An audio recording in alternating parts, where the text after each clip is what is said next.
Hello friends. आज हम भारत के भूगोल में महत्वपूर्ण चैप्टर जनसंख्या वितरण का अध्ययन करेंगे। इससे पहले हमने भारत में जनसंख्या वृद्धि के प्रारूप का अध्ययन किया था। किस प्रकार से 1901 से लेकर के 2011 तक जनसंख्या वृद्धि वितरण का प्रतिरूप रहा है, यह हमने अध्ययन किया है। आज हम वितरण प्रतिरूप का अध्ययन करेंगे। सामान्य तौर पर हम जानते हैं कि भूमंडल पर जनसंख्या का बसाव समान रूप से नहीं पाया जाता है। कहीं पर जनसंख्या अधिक निवास करती है, कहीं पर जनसंख्या कम निवास करती है। तो ये जो प्रवृत्ति है यही जनसंख्या का वितरण प्रारूप कहलाती है। जनसंख्या का जो वितरण है वो कहीं पर कम है, कहीं पर ज़्यादा है, तो इसके कुछ कारक होते हैं जो जनसंख्या के वितरण को प्रभावित करते हैं। उन कारकों से प्रभावित होकर के कुछ स्थानों पर अधिक जनसंख्या निवास करती है और कुछ स्थानों पर जनसंख्या कम निवास करती है। ऐसे कारकों को जनसंख्या वितरण को प्रभावित करने वाले कारकों के नाम से जाना जाता है। कहीं कहीं पर इन कारकों का सम्मिलित प्रभाव पड़ता है और कहीं कहीं पर एकाकी कारक भी प्रभावी हो जाता है।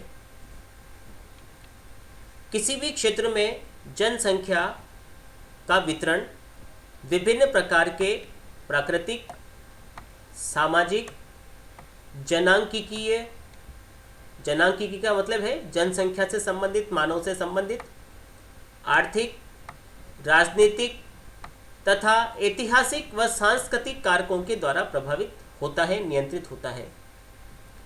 ये कारक स्थान, देश और काल के अनुसार बदलते रहते हैं, यानी इनमें भी क्षेत्रीय भिन्नता पाई जाती है। अलग अलग स्थानों पर अलग अलग प्रकार के कारकों का प्रभाव निश्चित रूप से वहाँ की जनसंख्या के वितरण पर दिखाई देता है। तो इन कारकों का सम्मिलित प्रभाव भी पड़ता है और ये कारक एकाकी रूप से प्रभाव भी डालते हैं। भारत में जनसंख्या वितरण को प्रभावित करने वाले कारकों में निम्न कारक महत्वपूर्ण हैं। सामान्य तौर पर ये जो कारक हम पढ़ने जा रहे हैं ये विश्व स्तर पर जनसंख्या के वितरण को प्रभावित करते हैं। किसी भी क्षेत्र में जनसंख्या को वितरण को प्रभावित करने वाले ये कारक हैं। तो भारत में भी इन्हीं कारकों के कारण जनसंख्या वितरण प्रभावित होता है। पहला कारक है दोस्तों जलवायु। जलवायु मानव के बसाव को नियंत्रित करने वाला एक महत्वपूर्ण कारक है, क्योंकि मनुष्य उत्तम जलवायु में निवास करना पसंद करता है। जलवायु मनुष्य के स्वास्थ्य के अनुकूल होनी चाहिए, इसलिए जलवायु मनुष्य के बसाव की प्रवृत्ति को नियंत्रित करने वाला महत्वपूर्ण कारक है। भारत में भी काफ़ी महत्वपूर्ण कारक है ये।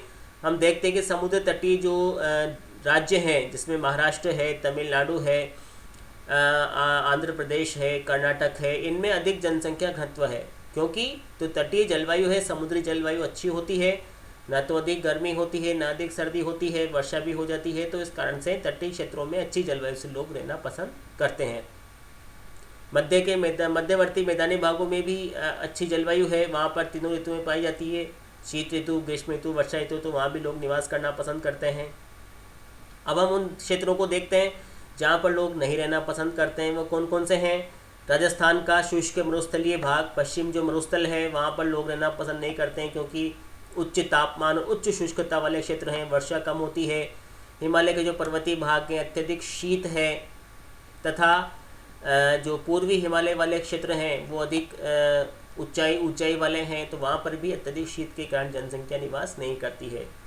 तराई प्रदेशों में भी जनसंख्या निवास नहीं करती है, क्योंकि वहाँ पर दलदली भाग, मक्खी, मच्छर, अनेक प्रकार की बीमारियाँ आदि होती रहती है। इसी कारण से तराई वाले भागों में भी जनसंख्या कम निवास करती है। जो भारत में अधिक जनसंख्या वाले क्षेत्र हैं वो या तो तटीय राज्य हैं या फिर मध्यवर्ती मैदानी भागों में स्थित हैं।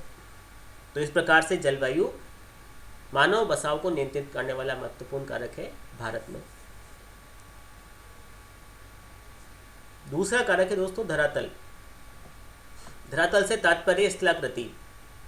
जटिल भौम्याकृति स्थलाकृति वाले प्रदेशों में अल्प जनसंख्या निवास करती है, यानी जो क्षेत्र पर्वतीय हैं, पठारी हैं उन भागों में जनसंख्या कम निवास करती है। पठारी भाग तो भारत में मध्यम घनत्व वाले प्रदेशों के अंतर्गत आते हैं, और जो पर्वतीय भाग है वो अल्प जनसंख्या घनत्व वाले प्रदेशों के अंतर्गत आते हैं। यानी जो दक्कन का पठार है वहाँ पर मध्यम जनसंख्या घनत्व है, हिमालय पर्वतीय भागों में अल्प जनसंख्या घनत्व है। इन प्रदेशों में क्या होता है कि एक तो कृषि के लिए भूमि नहीं मिलती है, उपजाऊ मिट्टी, समतल भूमि नहीं पाई जाती है, परिवहन के साधनों का विकास वहाँ पर होना संभव नहीं होता है। क्यों? क्योंकि वहाँ पर समतल भूमि नहीं है जहाँ पर परिवहन के साधनों का विकास हो सके, औद्योगिक कार्यों के लिए भी भूमि उपलब्ध नहीं हो सकती है। तो इन सभी नकारात्मक कारणों से जटिल स्थलाकृति वाले भागों में जनसंख्या निवास नहीं करती है। तीसरा कारक है जल की प्राप्ति, काफ़ी महत्वपूर्ण कारक है। भारत में जो बड़े शहर हैं, नगर हैं, इवन कि आप गाँव को भी देख लें तो प्रत्येक गांव किसी न किसी नदी के किनारे बसा हुआ है जहाँ पर उसे जल की आपूर्ति होती रहे। तो जल मनुष्य की प्राथमिक आवश्यकताओं में शामिल है। और जो उत्तरी भारत है वहाँ पर वर्षा की कमी के साथ साथ जनसंख्या की मात्रा में भी कमी, घनत्व की मात्रा में भी कमी आती जाती है। पूर्वी भारत में वर्षा अधिक होती है तो अधिक जनसंख्या घनत्व है। जैसे जैसे पश्चिमी भारत की ओर बढ़ते हैं वैसे वैसे वर्षा की मात्रा भी कम होती जाती है, और वर्षा की मात्रा कम होने के साथ साथ जनसंख्या घनत्व भी कम होता जाता है। जैसे पश्चिम बंगाल, आसाम से आप पश्चिम की तरफ आए, पश्चिम आसाम है, पश्चिम बंगाल है, बिहार है, उत्तर प्रदेश है, राजस्थान, पंजाब, हरियाणा, पंजाब की तरफ आप चले जाइए तो धीरे धीरे वर्षा की मात्रा भी कम होती चली जाएगी और जनसंख्या घनत्व भी कम होता चला जाएगा। तो इन शुष्क भागों में जलापूर्ति कम होने के कारण जनसंख्या कम मिलती है। अगला है खनिज संसाधन। भौतिक कारकों के प्रतिकूल होने पर भी यदि आर्थिक संसाधन है तो भी जनसंख्या का बसाव हो जाता है। यदि कोई न कोई महत्वपूर्ण खनिज है और वहाँ पर इस खनिज को खनन की जो प्रक्रियाएं हैं वो जारी है, खनन कार्य जारी है, तो वहाँ पर जनसंख्या का बसाव हो जाता है, क्योंकि वहाँ पर आर्थिक कारक प्रभावी हो जाता है। और आर्थिक कारक प्रभावी होने के कारण वहाँ पर जनसंख्या का बसाव हो जाता है। इसके सबसे अच्छे उदाहरण हैं, पहला तो है छोटा नागपुर का पठार, जो पठारी भाग होने के कारण भी जनसंख्या वहाँ पर बसाव देखने को मिलता है। दूसरा है दामोदर घाटी तथा कोलार के जो क्षेत्र हैं, इनमें कोयला, लोहा, जस्ता, सीसा, अभ्रक आदि प्रकार के खनिज पाए जाने के कारण यहाँ पर जनसंख्या का जमाव हुआ है। तो भारत में भी जहाँ जहाँ पर खनिज संसाधन उपलब्ध हैं वहाँ पर जनसंख्या बसी हुई है, चाहे वहाँ पर अन्य जो भौतिक कारक हैं वो फेवरेबल नहीं हो, पक्ष में नहीं हो, लेकिन वहाँ पर आर्थिक संसाधन उपलब्ध हैं। इस कारण से वहाँ पर जनसंख्या का निवास देखने को मिलता है। और छोटा नागपुर का जो पठारी क्षेत्र है, दामोदर घाटी क्षेत्र है, कोलार की खाने हैं, इन सभी भागों में जनसंख्या निवास करती है अन्य कारकों के पक्ष में न होने के उपरांत भी। अगला है परिवहन की सुविधा, काफ़ी सामान्य सा कारक है। जहाँ पर परिवहन की सुविधा नहीं होगी वहाँ पर लोग रहना पसंद नहीं करेंगे, क्योंकि अनेक कार्यों के लिए लोगों को आना जाना पड़ता है। तो भारत के मैदानी भागों में जनसंख्या अधिक है, क्योंकि वहाँ पर परिवहन के सभी साधन उपलब्ध हो जाते हैं, जबकि भारत के पर्वतीय भागों में परिवहन की सुविधा अच्छी नहीं होने के कारण लोग कब निवास करना पसंद करते हैं। छठा है सामाजिक तथा मनोवैज्ञानिक कारक। बहुत से सामाजिक मनोवैज्ञानिक कारक होते हैं। मूलतः ये जो कारक होते हैं ये आदिवासी प्रदेशों में, पर्वतीय क्षेत्रों में पाए जाते हैं, जहाँ पर अलगाव की प्रवृत्ति रहती है। जैसे आदिवासी लोग हैं वो अलगाव पसंद करते हैं, सामान्य तौर पर लोगों से घुलना मिलना पसंद नहीं करते, तो उनके जो क्षेत्रों में जनसंख्या निवास कम होता है। धार्मिक कारकों से विशेष धर्म के लोग अपने विशेष धर्म के लोगों के बीच रहना पसंद करते हैं। जन्मभूमि के प्रति प्रेम होना, बहुत से लोग, जैसे मान लीजिए कई लोगों की विचारधारा होती है कि हम वो गाँव में मूल भूमि है तो लोग गाँव में रहना पसंद करते हैं, उसे छोड़ना पसंद नहीं करते हैं। तो इस प्रकार के कई कारक हैं। अब आप अभी देख रहे हैं कि लोग नगरों की ओर भागे जा रहे हैं। क्यों भागे जा रहे हैं? क्योंकि लोगों का जो मनोवैज्ञानिक कारक है कि नगरों में अच्छा जो सुविधाएं हैं वो नगरों में सुविधाएं अच्छी मिलेगी तो लोग नगरों की ओर भागे चले जाते हैं। तो ये भी एक ये मनोवैज्ञानिक कारक है। जबकि वास्तव में देखा जाए तो पश्चिमी देशों में तो उल्टी प्रवृत्ति शुरू हो गई है। लोग नगरों से वापस गांव की ओर लौट रहे हैं। वहाँ पर लोग नगरों में बसने की बजाय नगरों से दूर नगरों की सीमा पर बसना पसंद करते हैं, जहाँ पर अधिक भीड़ भाड़ नहीं होती है। तो इस प्रकार के कई कारक हैं। तो जो जनसंख्या के स्थानांतरण पर प्रतिबंध लगाते हैं, लोग अपने मूल स्थान पर रहना पसंद करते हैं, वहाँ से बाहर जाना पसंद नहीं करते हैं। इसी प्रकार से जो गेहूँ खाने वाले लोग हैं वो चावल खाने वाले लोगों के क्षेत्रों में जाकर बसना पसंद नहीं करते, क्योंकि वो चावल पसंद नहीं है। जो पूर्वी पश्चिमी भारत के उत्तरी भारत के लोग हैं वो पूर्वी भारत में तटीय राज्यों में जाकर बसना पसंद नहीं करते हैं, क्योंकि वहाँ पर चावल और मछली मिलती है। जबकि इधर के जो लोग हैं वो शाकाहारी हैं, वो गेहूं की रोटी खाना पसंद करते हैं, तो वो लोग वहाँ जाकर बसना पसंद नहीं करते हैं। कुल मिलाकर ये सामाजिक तथा मनोवैज्ञानिक कारक हैं जो जनसंख्या के वितरण को प्रभावित करते हैं।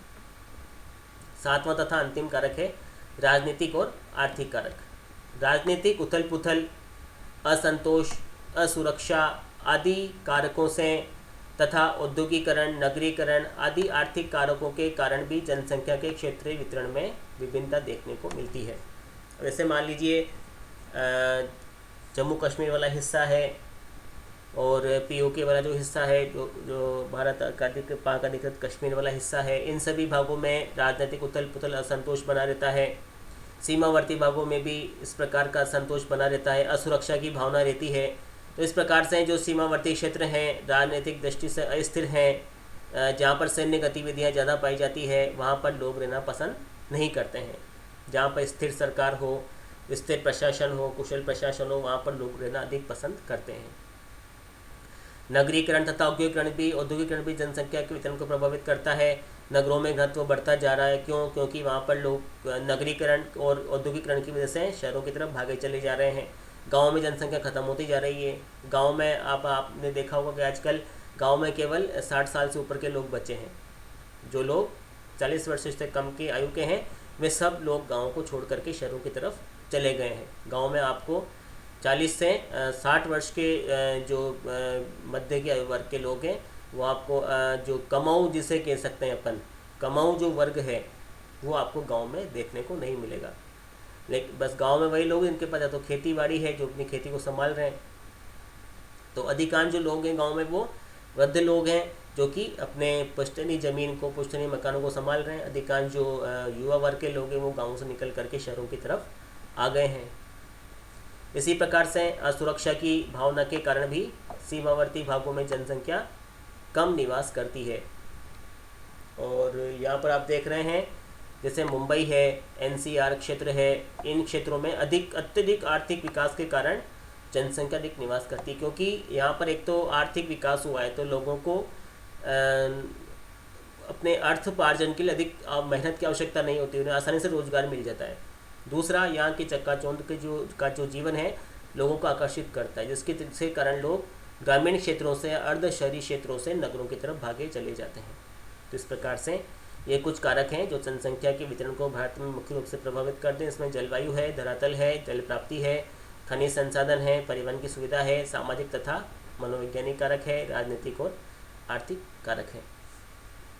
तो जो जनसंख्या का वितरण है वो सामान्य तौर पर घनत्व का वितरण कहलाता है।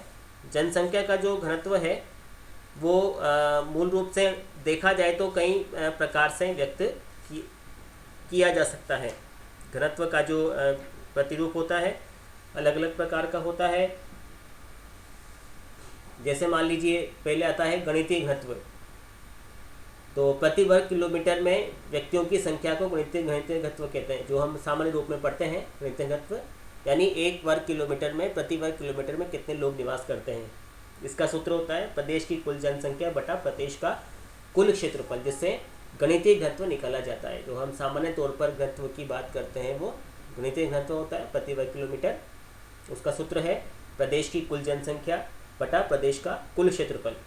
दूसरा होता है आर्थिक या आंकिकी घनत्व। इसमें किसी प्रदेश के आर्थिक घनत्व द्वारा उस प्रदेश के समस्त आर्थिक संसाधनों की उत्पादन क्षमता पर जनसंख्या के भार को ज्ञात किया जाता है। यानी कितनी जनसंख्या है और वहाँ के संसाधनों से उत्पादन कितना होता है, इसका जो अनुपात होगा वो आर्थिक घनत्व कहलाएगा। इसका सूत्र है जनसंख्या का सूचकांक बटे उत्पादन का सूचकांक। आर्थिक संसाधनों से कितना उत्पादन हो रहा है और जनसंख्या कितनी है इंटू 100, ये आर्थिक घनत्व कहलाता है। तीसरा होता है कायिक घनत्व। कायिक घनत्व को कृषि योग्य भूमि के अनुपात से प्रदर्शित किया जाता है।